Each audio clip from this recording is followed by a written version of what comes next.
Hi, welcome to Nifty 50 Photographers.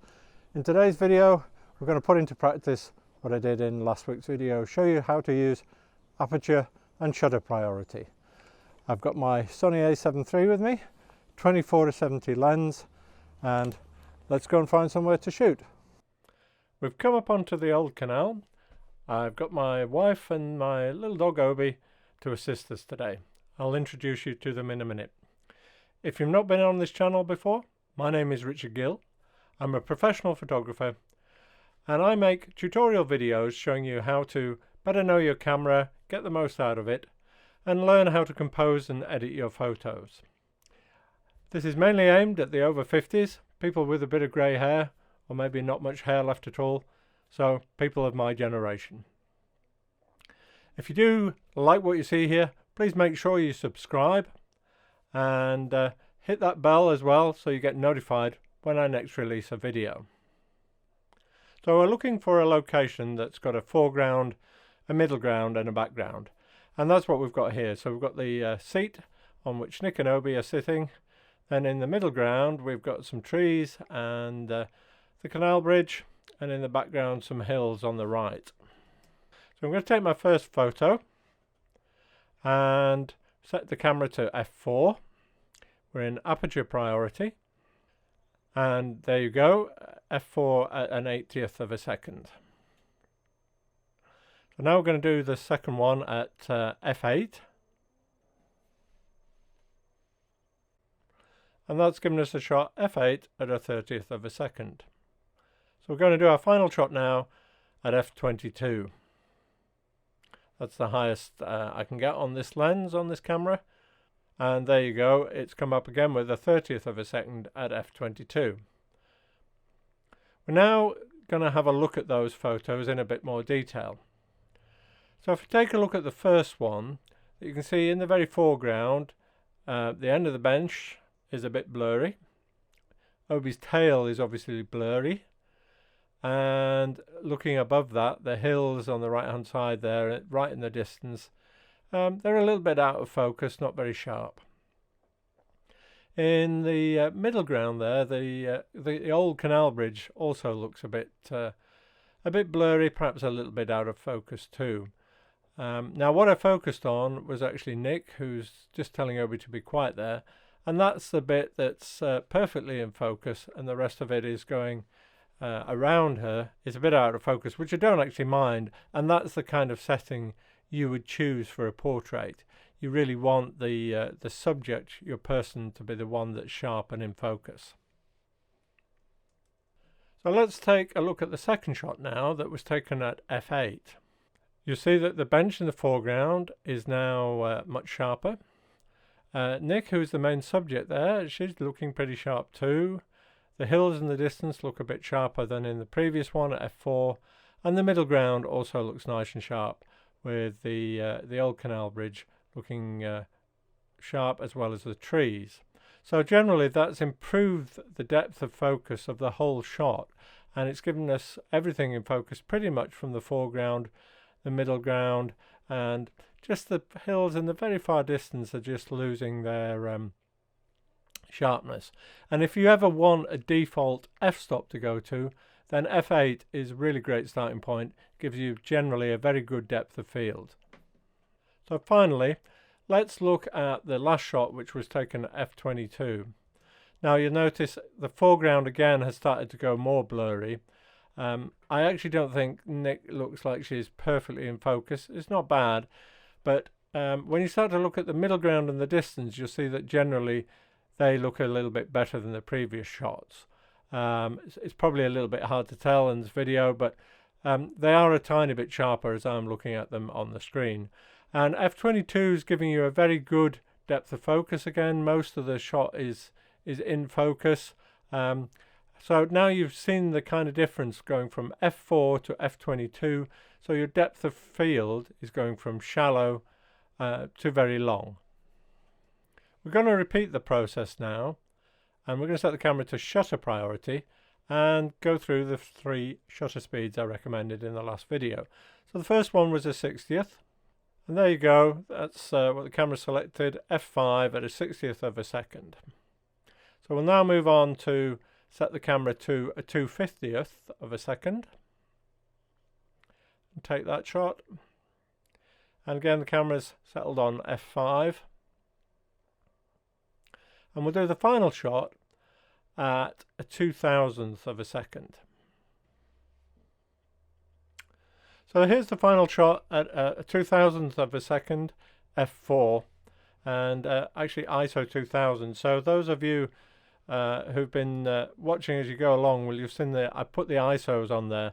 I haven't explained what ISO is yet.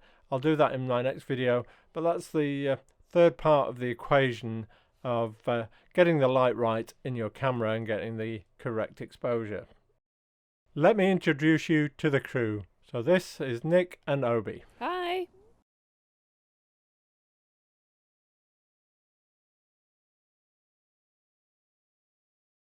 If you are going out on cold winter's days, you'll probably want some gloves like these. I like these mitten style ones because it helps keep my fingers warmer rather than the separate ones.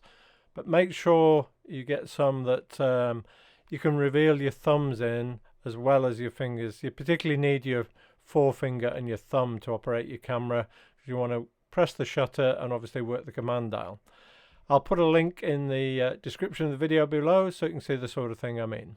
So the next location we're going to choose a better place to play with shutter speeds. What we want is a moving subject. So I've come up to this roadway, so do be careful if you're taking pictures by a road for obvious reasons.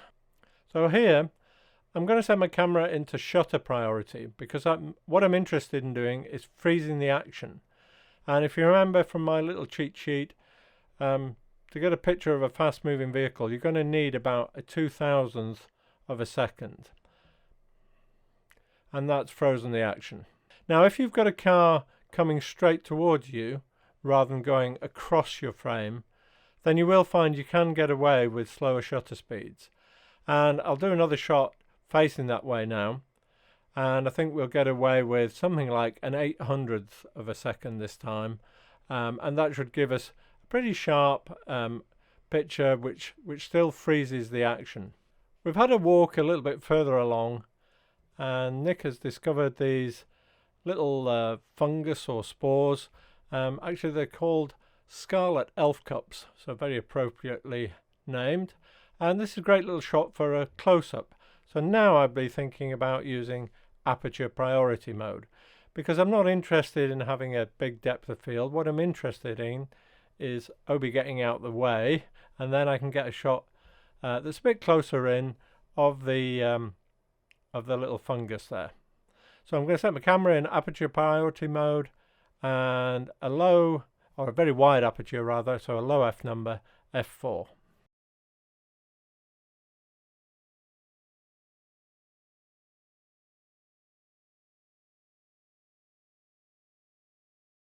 Now we're on our daily walk during lockdown, and this is an old gunpowder works that's now been converted into a caravan site, but they've still got some of these lovely old derelict buildings. So I thought this might make a nice location to try and get some other shots and show you how you would choose whether to go aperture or shutter priority. And for most of this, I'm really going to want aperture priority. Because it's really just a scene. There's maybe something moody, and I'm looking for compositional features that will help, and that archway looks like it might make an interesting frame within a frame, which is a compositional technique we'll talk about when we get on to the videos on composition. So I'm going to do a shallow depth of field here because there's a lot of kind of rubbishy stuff around there, so I'm just really going to focus on the arch and see what that comes up with. And I'd probably want to turn that into black and white to make it a more interesting photo from my point of view. Here's another view looking at the buildings. I quite like the way the slopes of the old roofs that have now fallen in all work together. So let's see what we can do here. I'm going to want a bigger depth of field here. So I'm going to play around with the aperture, and I'll probably go for something like f8 to give me a decent depth of field. And as well as portrait mode, I'm going to try this in landscape to see if it fills the frame better and makes a more interesting shot. So remember, you can always do that. It's worth trying both compositions, especially when you're starting out, to see which one you think looks best. And there's a shot in portrait and in landscape. I think the landscape works better. Here it is in black and white as well. I've moved round to have a look at some of the other aspects of the building to see what there is. And I quite like these two uprights, especially if I put them in the middle of the frame. Again, I'm going to use F8 for these, and you can see the same thing after I've processed it in black and white. Now there's some interesting old bits of ironworks, bit of the old workings, so I'm just going to do some little close-ups of those. So again, I'm going to be a much shallower depth of field, so I'm going to take this back down to F4 because I just want the detail of this old pulley wheel here. I'm not interested in all the rest, so I don't need that big depth of field. Now it's well worth trying to get some different angles to give some more interest to your photo. So here I'm taking a shot from underneath to see if that makes the whole thing more interesting. Still going with the F4, but at a different angle it does give a different aspect to it and makes the photo a bit more interesting. I've come to another location now. This is a bridge over the river, and I know there's usually a couple of little waterfalls, so we'll see what we can do with those. One advantage of the bridge, as you've just seen, is there's a handrail there, so that gives us a natural tripod, if you like, somewhere where we can rest our camera. And I think because of the setup here, I'm going to do this in a portrait format because I like the way the river is bending round the corner there, and there's not much of interest on the right hand side. The two little waterfalls are the thing that are bringing some interest to the scene. So I'm steadying my camera on the bridge. I'm going to choose an aperture priority setting for this. So I'm going to set this at F8. Because I want most of the scene to be in focus, so I want that bigger depth of field. I've chosen an aperture of f8, and the shutter speeds come out at a 40th, which hasn't made the photo that interesting because the little waterfalls on the left hand side are a bit blurry because the shutter speed isn't fast enough to freeze the action, but it's also not slow enough to give them that dreamy look that sometimes you would try and get in a waterfall picture. So I'm going to switch now to shutter priority mode, and I'm going to set a shutter speed of 1 second because I think that'll give some more blur to the movement. It'll smooth out the water surface and it might make it a more interesting photo. Now, in all honesty, without a tripod, it's going to be very difficult to get this all perfectly sharp and in focus. But using the handrail will help, although a second really is a bit too long to try and do anything handheld. But we'll give it a try and see how it comes out. And that's it. As you can see, it has created a bit more interest in the photo. It's smoothed out the water and it has given it a bit of a blurry effect. So it does look a bit more of an interesting photo. So we've come back inside now because it was really very chilly out there. I think with the wind chill it was around -3 or 4, so quite a cold day. Anyway, I hope that's given you a good understanding of aperture and shutter priority and which one you'd want to select. So just to summarize that, what I would do is make a decision, is my subject moving or not? Now if they're stationary, you're pretty much going to want to use aperture priority. So if you were taking a portrait, I would be heading for a wide aperture. So that's a low f number like f4. And that will help to isolate the subject from the rest of the noise that you might have in the background. If it was a group of people, I would probably go for a slightly narrower aperture, maybe f8, because they'll be spread across your scene, so you'll need a bigger depth of focus to make sure everybody in the group stays in focus. If you're photographing a scene like a landscape, again I would go for bigger f numbers, so that's smaller apertures, somewhere around f11, f13 even, to get that bigger depth of focus from your foreground right out to your background, which might be quite a distance away. If you're doing little close-ups, then the opposite is required. You want that wide aperture because, again, you want to isolate the subject. Now, if things are moving, then you're going to choose shutter priority. So that might be to give you a long shutter speed. For example, when you're doing waterfalls, so you want something that's a few seconds, or it might be a very short speed, something to freeze action. So if it's a moving car, like we photographed today, you might be going to a 2,000th of a second. And again, things that are going across the frame will create more blur, so they're the ones that need faster shutter speeds.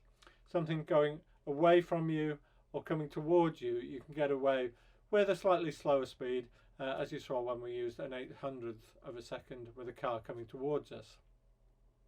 Now, if you'd like some feedback or comments on your photos, then you can join our Facebook group. That's the Nifty 50 Photographers Facebook group.